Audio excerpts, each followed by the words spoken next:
Hi my self Hitesh. आज के video में हम देखेंगे विशिष्ट प्रतिरोध के बारे में। विशिष्ट प्रतिरोध यानी प्रतिरोधकता के बारे में। ठीक है, इसके पहले का जो वीडियो हमने बनाया था ना, उसमें हमने प्रतिरोध के बारे में देखा था और आज हम देखेंगे विशिष्ट प्रतिरोध के बारे में।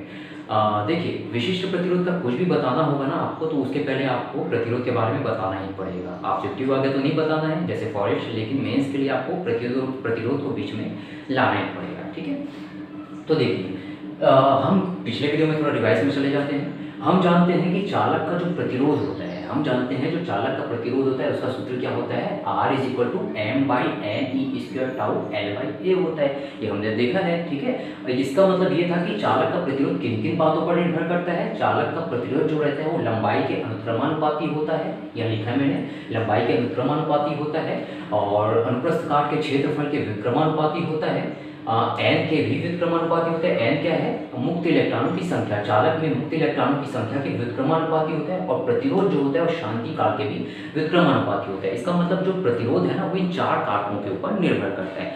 लेकिन अब जब आगे आते हैं तो हम देखते हैं कि विशिष्ट प्रतिरोध के लिए इसको जानना क्यों जरूरी था। तो इन चारों में से आप ना दो को ले लो। किसको ले लोगे, लंबाई और अनुप्रस्थ काट के क्षेत्रफल को। विशिष्ट प्रतिरोध पूछेगा तो आप सिर्फ कहाँ से स्टार्ट कर देंगे कि प्रतिरोध से स्टार्ट कर देना कि प्रतिरोध का सूत्र ये होता है तथा यह L पर निर्भर करता है और A पर निर्भर करता है। बस इतना बताना, दो को छोड़ देना। ठीक है, तो हम जानते हैं कि चालक का जो प्रतिरोध होता है R is proportional to L और R is inversely proportional to A होता है। समीकरण 1 और 2 दे देना और दोनों को कंबाइन करके जब आप लिखोगे तो दोनों को मिलाने पर क्या हो जाएगा, R is proportional to L by A हो जाएगा। दोनों को मिला के लिखा है। ठीक है, अब क्या करना, प्रोपोर्शनल को जब आप इक्वल करोगे तो कांस्टेंट लगाना पड़ता है, तो R इज इक्वल टू क्या कर देना, रो लगा देना, रो कांस्टेंट के रूप में लगा देना, L बाई A हो जाएगा। ठीक है, प्रोपोर्शनल को हटा के इक्वल लगा दो, रो लगा दो। अभी रो क्या है, एक नियतांक है, और इसी नियतांक को हम क्या कहते हैं, विशिष्ट प्रतिरोध या प्रतिरोधकता कहते हैं। क्लियर, तो आप विशिष्ट प्रतिरोध में सिर्फ प्रतिरोध का फॉर्मूला लिखेंगे और बता देंगे सिर्फ दो कारकों को, L और A के बारे में बता देंगे। क्लियर, फिर रो आ जाएगा यहाँ पर। यहाँ से कैसे क्वेश्चन बनता है इसको भी थोड़ा देख लेते हैं। जैसे प्रतिरोध जो है ना वो चार बातों पर निर्भर कर रहा है, तो जैसे फॉरेस्ट के क्वेश्चन में जो ऑब्जेक्टिव टाइप के क्वेश्चन है, ठीक है, उसमें क्या पूछेगा कि निम्न में से किस पर प्रतिरोध निर्भर नहीं करता बोलेगा, और चार ऑप्शन दे देगा, तीन कोई भी इसमें से ले लेगा, लंबाई ले लेगा, क्षेत्रफल ले लेगा, और क्या बोलते हैं शांति काल ले लेगा, और चौथा समय ले लेगा। तो आप तुरंत बता सकते हो कि समय पर निर्भर नहीं करता। रटोगे तो नहीं बता पाओगे, लेकिन आप इस फॉर्मूले को याद कर लोगे ना तो आप तुरंत बता सकते हैं। वहाँ पर यहाँ से 3-4 क्वेश्चन बन जाते हैं। क्लियर, तो ये विशिष्ट प्रतिरोध हो गया। अब यहाँ पे एक प्रश्न उठता है, यहाँ विशिष्ट प्रतिरोध की परिभाषा तो नहीं आई ना, लेकिन क्वेश्चन में हमसे अगर पूछेगा कि विशिष्ट प्रतिरोध से आप क्या समझते हैं, इसका मात्रक लिखिए तथा ये किन बातों पर निर्भर करता है बोलेगा, तो हमको इसकी परिभाषा भी लिखनी पड़ेगी। तो अब देखते हैं विशिष्ट प्रतिरोध की परिभाषा कैसे बनती है। हम ऐसा तो नहीं बोल सकते ना कि रो विशिष्ट प्रतिरोध है, बात खत्म, नहीं हो सकता वैसा। तो हम देखते हैं इसकी परिभाषा कैसे बनानी है। समीकरण 3 नाम दिया हूँ मैं इसको। ठीक है, R is equal to rho L by A। कुछ नहीं करना है, एक कंडीशन लगा देना है यहाँ पे। माना चालक की लंबाई L is equal to 1 metre मान लेना, और चालक का क्षेत्रफल A is equal to V1 मान लेना। ठीक है, यानी L की वैल्यू 1 मान लेना, A की वैल्यू 1 मान लेना, तो R इज इक्वल टू रो हो जाएगा। बस इतना याद रखो। तो वही है यहाँ पे समीकरण 3 में यदि L इज इक्वल टू 1 और A इज इक्वल टू 1 है, समीकरण 3 में यदि L इज इक्वल टू 1 और A इज इक्वल टू 1 है, तो R इज इक्वल टू क्या हो जाएगा, रो हो जाएगा इस समीकरण से। ठीक है, तो अब हमको ना इन तीनों को मिला के परिभाषा बनानी पड़ेगी। क्या परिभाषा बनानी पड़ेगी, विशिष्ट प्रतिरोध की परिभाषा बनानी पड़ेगी। कैसे बनाते हैं देखो, L इज इक्वल टू 1 था, A इज इक्वल टू 1 था, इन दोनों को मिला के लिखो थ्योरी के रूप में। L इज इक्वल टू 1 का मतलब एकांक लंबाई, A इज इक्वल टू 1 मतलब एकांक अनुप्रस्थ काट। तो एकांक लंबाई तथा एकांक अनुप्रस्थ काट के क्षेत्र वाले चालक के प्रतिरोध को उसका विशिष्ट प्रतिरोध कहते हैं। फिर से बोलता हूँ, ठीक है, एकांक लंबाई तथा एकांक क्षेत्रफल, एकांक अनुप्रस्थ क्षेत्रफल के चालक के प्रतिरोध को ही उसका विशिष्ट प्रतिरोध कहते हैं। यानी जब L is equal to 1, A is equal to 1 रख दोगे तो जो प्रतिरोध होगा ना वही विशिष्ट प्रतिरोध होगा। क्लियर, तो मेरे ख्याल से आप लोग को यहाँ तक तो समझ आ गया होगा। ठीक है, तो ये तो मेंस के हिसाब से होगा। अब जैसे मात्रक पूछ सकता है कि विशिष्ट प्रतिरोध का मात्रक निम्न में से कौन सा है, ओम दे देगा, ओम मीटर दे देगा, ओम मीटर स्क्वायर दे देगा। तो विशिष्ट प्रतिरोध का जो मात्रक होता है ना वो आपका ओम मीटर होता है। पर नहीं है, प्रति नहीं है, ओम मीटर। कैसे निकाला होगा देखें यहाँ पर, यहाँ से आप ट्रांसफर करके रो का मान निकाल लेना। तो रो इज इक्वल टू क्या हो जाएगा, आपको ए इधर ट्रांसफर कर दो, एल इधर ट्रांसफर कर दो, तो यहाँ से देख लीजिएगा rho is equal to R A by L हो जाएगा। अब आपको पता है पिछले वीडियो में आर का मात्रक क्या था, ओम था। ए का मात्रक, क्षेत्रफल का मात्रक क्या होता है, मीटर स्क्वायर होता है, तो ये मीटर स्क्वायर होगा। लंबाई का मात्रक मीटर होते हैं, तो एक एम और सिंगल एम यहाँ से कैंसिल, सिर्फ ओम बचेगा और एक सिंगल मीटर बचेगा, तो ओम मीटर याद कर लो, IMP क्लियर। तो विशिष्ट प्रतिरोध का मात्रक होता है ओम मीटर। विशिष्ट प्रतिरोध का विमी सूत्र भी आप लोग ये याद कर लेना। मापन वैसे हमारे सिलेबस में नहीं है मेंस के, बट याद कर लेना, ठीक है। अब देखिए, अभी हमने पढ़ा विशिष्ट प्रतिरोध क्या है, उसकी परिभाषा क्या होती है, उसका मात्रक क्या होता है, उसका विमी सूत्र क्या होता है। अब देखते हैं कि विशिष्ट प्रतिरोध किन किन बातों पर निर्भर करता है। अब स्वाभाविक सी बात है, प्रतिरोध कितने बातों पर निर्भर कर रहा था, 4 बातों पर निर्भर कर रहा था, 4 पॉइंट्स पर निर्भर कर रहा था। उसमें से 2 को तो हमने 1 1 रख दिया, तो वो दोनों एलिमिनेट हो गए, ठीक है। तो प्रतिरोधकता या विशिष्ट प्रतिरोध किन पर निर्भर करते हैं, सिर्फ 2 कारकों पर निर्भर करता है। क्या बचता है देख लीजिए, एल और ए को आप 1 कर देते हैं जैसे ही, तो आर क्या हो जाता है, रो हो जाता है। तो रो किस पर निर्भर करेगा, एन पर निर्भर करेगा और टाउ पर निर्भर करेगा। क्यों, एम और ई तो फिक्स होते हैं, ठीक है। तो एन और टाउ पर निर्भर कर रहे हैं, तो यही मैंने बता दिया है शॉर्टकट में कि निर्भरता फर्स्ट, प्रतिरोधकता is proportional, inversely proportional to 1/n, और प्रतिरोधकता inversely proportional to tau, clear. अब टाउ क्या होता है, आपका शांतिकाल होता है। पिछले वीडियो में जब हम पढ़े थे तो उसमें मैं शांतिकाल का कॉन्सेप्ट बताया था। देखो शांतिकाल जो है ना, पूरी तरीके से जुड़ा हुआ है टेम्परेचर, ताप से। थोड़ा मैं रिवाइज करवा देता हूँ, चलिए भूल गया होगी तो आप। क्या होता है इसमें कि जब किसी चालक का ना प्रतिरोध का ताप आप बढ़ाते हैं, चालक में विद्युत धारा का प्रवाह क्यों होता है, मुक्त इलेक्ट्रॉनों के कारण होता है। और मुक्त इलेक्ट्रॉन जहाँ पे मौजूद है यानी वहाँ पे धनायन भी मौजूद है, ठीक है। तो जब किसी चालक का टेम्परेचर आप बढ़ाओगे तो मुक्त इलेक्ट्रॉन जो गति करेंगे वो क्या करेंगे, धनायनों से टकराने लग जाएंगे। टेम्परेचर बढ़ाते जाओगे तो टक्करों की संख्या भी क्या होगी, बढ़ते जाएगी। यानी इलेक्ट्रॉन और धनायन के बीच ना, जैसे आप टेम्परेचर बढ़ाते जाओगे तो टक्कर एकदम जल्दी होंगी ना, जल्दी। और टक्कर जल्दी होने का मतलब वही बोला गया है कि ताप बढ़ाने पर आपका शांतिकाल जो है वो कम हो जाता है, क्योंकि टक्कर एकदम जल्दी होते हैं, ठीक है। तो वही मैंने ताप में एरो ऊपर किया है, टेम्परेचर आप बढ़ाओ तो शांतिकाल कम हो जाएगा। और टक्कर जल्दी हो रहे हैं का मतलब शांतिकाल कम हो रहे हैं, लेकिन जल्दी हो रहे हैं बहुत बार हो रहे हैं, इसलिए प्रतिरोध बढ़ जाएगा, क्योंकि प्रतिरोध यानी अवरोध, क्लियर। तो ताप बढ़ाने पर शांतिकाल कम कर दीजिएगा और प्रतिरोध को बढ़ा दीजिएगा। प्रतिरोध बढ़ता है यानी प्रतिरोधकता बढ़ती है, प्रतिरोध भी बढ़ेगा, प्रतिरोधकता भी बढ़ेगी, दोनों में थोड़ा सा ही अंतर है, क्लियर।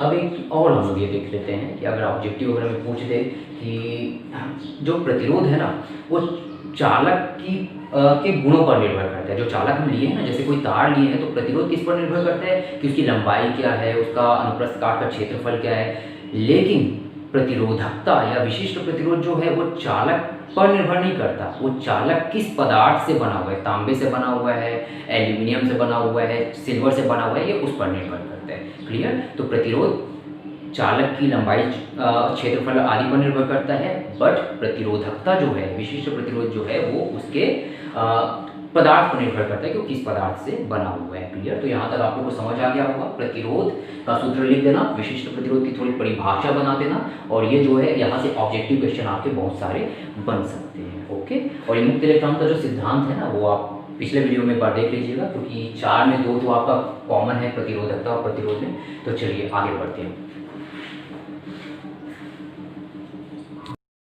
चलिए अब देखते हैं प्रतिरोध और प्रतिरोधकता पर ताप का प्रभाव, ठीक है।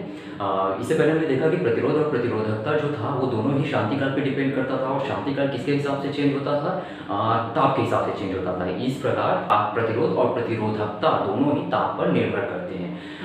इस हिसाब से हम भिन्न मेटल्स धातुओं में देखते हैं, है ना, कि चालक पर, मिश्र धातु पर, अर्धचालक पर और विद्युत अवघट्य पर ताप का क्या प्रभाव होता है, यानी ताप बढ़ाने पर उनका प्रतिरोध किस हिसाब से चेंज होता है, ठीक है। तो देखिए जैसे चालक है ना, पहले हमको चालक पर देखना है, दूसरा मिश्र धातु पर देखना है, तीसरा अर्धचालक पर देखना है, चौथा विद्युत अवघट्य पर देखना है, ठीक है। तो चालक का जब ताप बढ़ाते जाते हैं तो इसका प्रतिरोध भी बढ़ता जाता है, याद रखना है। चालक का ताप बढ़ाने पर उसका प्रतिरोध बढ़ता है, ठीक है।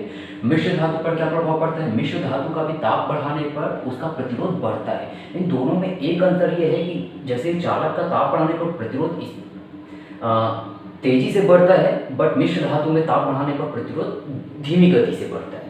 ठीक है। तीसरा, अर्धचालक का ताप बढ़ाने पर प्रतिरोध घटता है। Ion most important. ठीक है। अर्धचालक का ताप बढ़ाने पर प्रतिरोध कम होता है।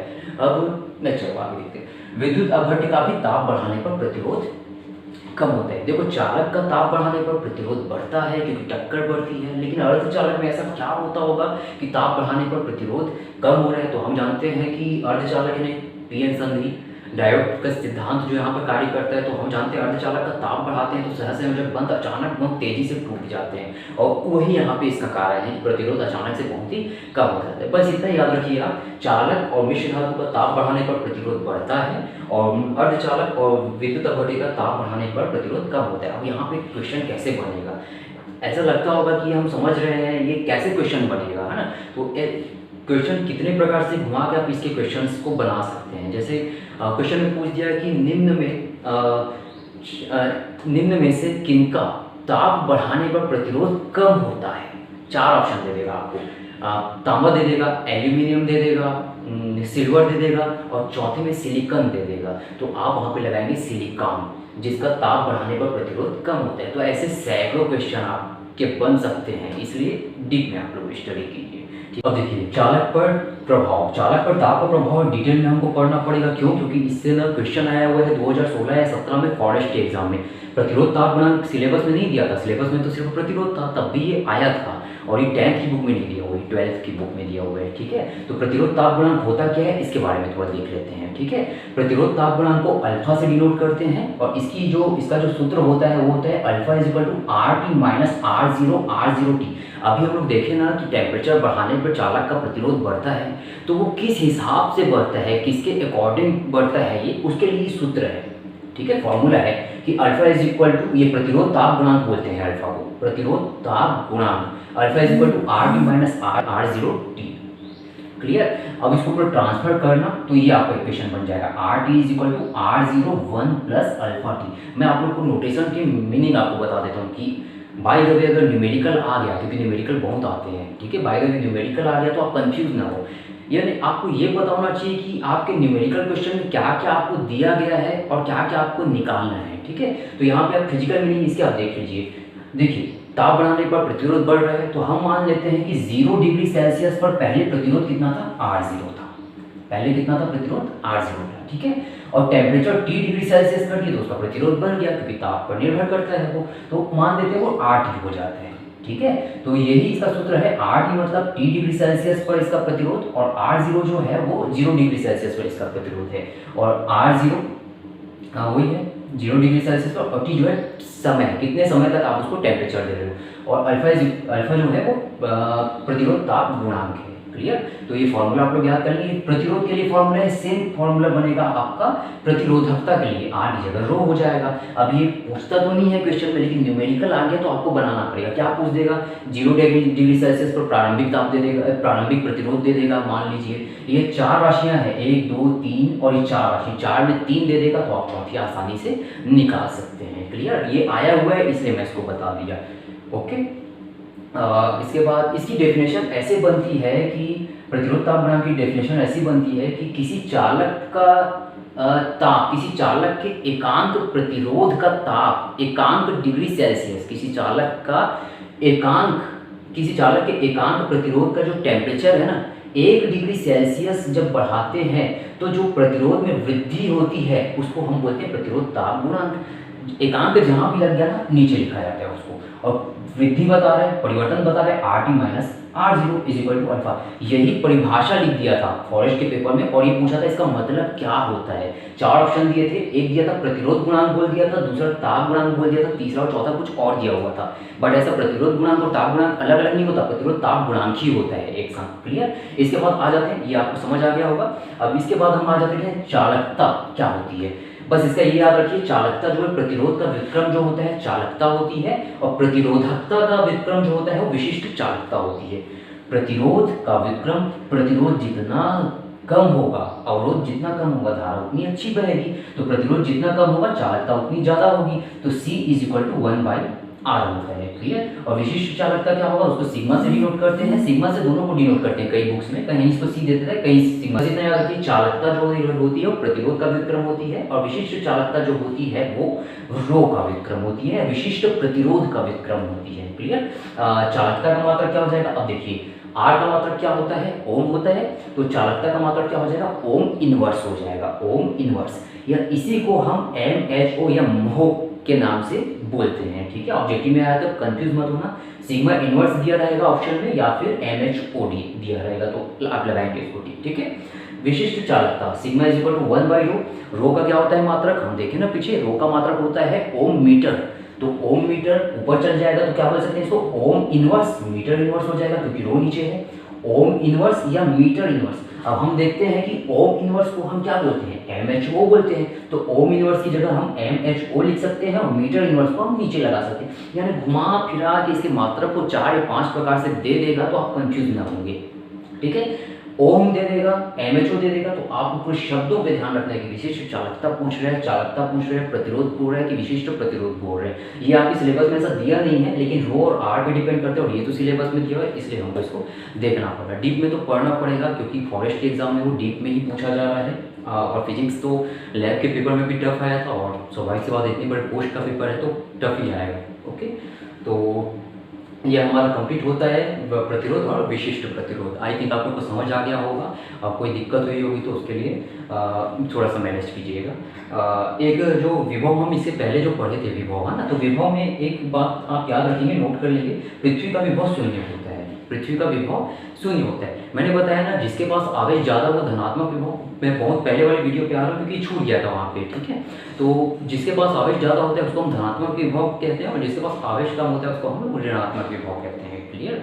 तो अब हम कैसे पता चलें कि इसका विभव धनात्मक है, इसका विभव ऋणात्मक है, हमको शून्य के तो पता करना पड़ेगा ना कि पैमाने का जीरो कहाँ पे है, जीरो से ऊपर यानी धनात्मक, जीरो से नीचे यानी ऋणात्मक। तो पृथ्वी को के विभव को जीरो माना जाता है, जिसका विभव पृथ्वी से ज़्यादा हो गया ना वो धनात्मक विभव, और जिसका विभव पृथ्वी से कम हो गया वो ऋणात्मक विभव। क्यों, क्योंकि पृथ्वी इतनी बड़ी चालक है कि उसको थोड़ा बहुत आवेश दे भी दोगे या थोड़ा बहुत आवेश ले भी लोगे तो उसके आवेश में कोई परिवर्तन नहीं होता, इसलिए उसके विभव को हम जीरो लेते हैं, ठीक है। तो ये आपका कंप्लीट हुआ टॉपिक।